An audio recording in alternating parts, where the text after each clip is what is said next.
मुल्क भर की तरह टंडौला यार में भी मवेशी मंडी सज गई। शहरियों का कहना है कि कोशिश है कि मुनासिब कीमत पर तगड़ा बैल या बछड़ा मिल जाए, जबकि व्यापारी कहते हैं महंगाई की वजह से जानवर पालने की लागत बढ़ चुकी है। इसी हवाले से मजीद तफसीलात जान लेते हैं तारिक हमीद अब्बासी से, जो इस वक्त मवेशी मंडी में मौजूद हैं। तारिक हमीद, बताइए क्या कहना है व्यापारियों का?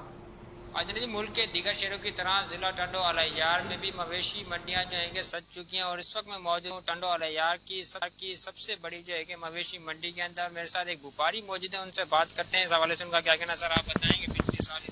पिछले 7 साल के इस वक्त जो है तकरीबन 50,000 का जानवर पे फर्क है। वो इस हिसाब से हर चीज महंगी हो गई है, राशन महंगा हो गया, पूरे साल पालना पड़ता है।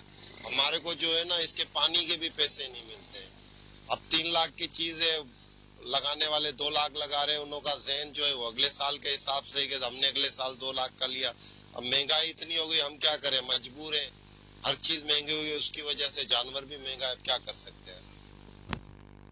जी, अपने व्यापारियों की बात से इनका यही कहना था कि पिछले साल की निस्बत इस साल जो है कि फी जानवर की कीमत में जो है कि 50 से 60,000 रुपये का इजाफा हो चुका है, जिसकी वजह ये है कि जो इनका चारा है उनके अंदर जो है कि इजाफा होता है। उसके साथ जो ये भी जो है कि जानवर की कीमतों में इजाफा कर देते हैं। जो पिछले साल जो जानवर मिल रहा था 2 से 2.5 लाख रुपये का, 3 से 3.5। तारिक हमीद, बहुत शुक्रिया इन तफसीलात के लिए।